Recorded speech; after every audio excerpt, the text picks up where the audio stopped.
৭১ কখনো অপ্রাসঙ্গিক নয়, ৭১ কোনো দিন অপ্রাসঙ্গিক হতে পারে না। এটা তো জুলাইয়ের ওই ৩৬ দিন যে আমরা যেটা বলি না, তার আগে যে ১৭ বছর, তার আগে ১৭ বছর বিএনপি আমরা কি করেছি, কিন্তু সংবিধানটাকে তো স্থগিত করা হয়নি।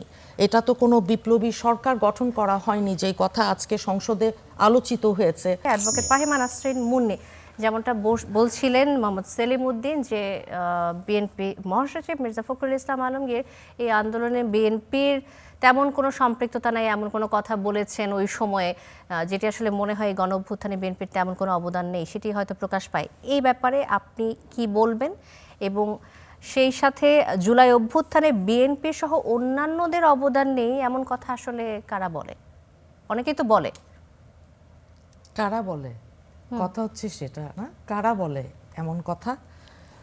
দেখেন, যাদের রক্ত আর ঘামের উপর দাঁড়িয়ে এই যে হাজার হাজার ছাত্র জনতা, তাদের যে গণ অভ্যুত্থানে মৃত্যু এবং সেই সাথে প্রায় ৪০,০০০ ছাত্র জনতা আহত, পঙ্গুত্ব বরণ করেছেন, অন্ধত্ব বরণ করেছেন, শিশুদের হত্যা করা হয়েছে। এটা তো জুলাইয়ের ওই ৩৬ দিন যে আমরা যেটা বলি না, তার আগে যে ১৭ বছর, তার আগে ১৭ বছর বিএনপি আমরা কি করেছি। গণ অভ্যুত্থানে বিএনপির ৪২২ জন নেতাকর্মী ইন্তেকাল করেছেন। এখন আমাদের যে এটা তো কোনো পরিসংখ্যান কেবল নয়, আপনারা সবাই জানেন যে আমাদের হাজারের ওপর আপনার ছাত্র নেতাকর্মী, তাদেরকে গুম করা, হাজার হাজার খুন, বিচার বহির্ভূত যে হত্যাকাণ্ড, ৬০ লক্ষ নেতাকর্মীর বিরুদ্ধে মামলা, এগুলো সবই তো করা হয়েছিল গত ১৭ বছর। কারা আমরা একেবারে দানবের মুখোমুখি দাঁড়িয়ে, রাষ্ট্রযন্ত্র যখন দানবের ভূমিকায় থাকে, ডিরেক্ট গুলি করা এবং হেফাজতে নির্যাতন করা, গুলি করা, মেরে ফেলা, নুরু আমাদের জনি ঝাঁঝরা করে দিয়েছিল বুক। তো এই রকম অবস্থায় আমাদের কর্মীরা, আমরাই তো নির্ঘুম উপাস বাসায় থাকতে পারিনি। সেই রকম আন্দোলন সংগ্রাম করে একটা মোমেন্টাম তৈরি করেছে জুলাইয়ে ছাত্ররা, এটা সত্যি কথা।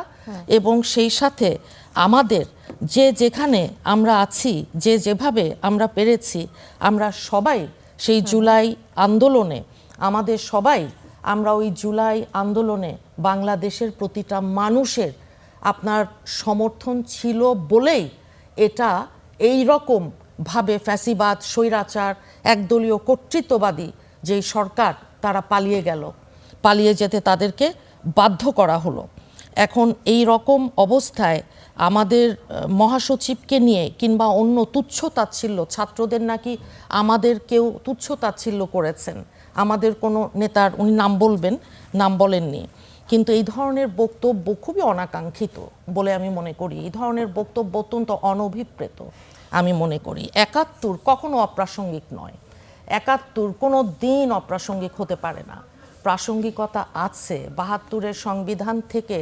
ওই কারণেই আজকে আমরা যখন দেখি মুক্তিযুদ্ধে কার কি আপনার অবস্থান ছিল, বিএনপি তো মুক্তিযোদ্ধার দল, আমাদের শহীদ প্রেসিডেন্ট বীর মুক্তিযোদ্ধা, সেক্টর কমান্ডার, জেড ফোর্সের প্রধান, মহান স্বাধীনতার ঘোষক। কিন্তু পাশাপাশি আজকে যারা বিরোধী দল, তাদের ভূমিকাটা কি ছিল, তারা জাতির সামনে সেটা আপনার পরিষ্কার করেছে কিনা।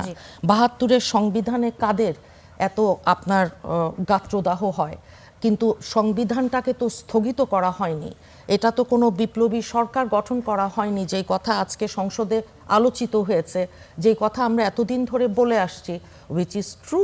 কারণ সংবিধান, আমি তো আইনের ছাত্র না, দীর্ঘদিন সুপ্রিম কোর্টে আছি, সংবিধান যদি আপনার বলে দিত যে এটা আমরা স্থগিত করছি, তাহলে তো ভাই আজকে আমরা এটা নিয়ে এত কথা, সংসদ উত্তপ্ত হওয়া, কথাবার্তা, আলাপ আলোচনা হতো না।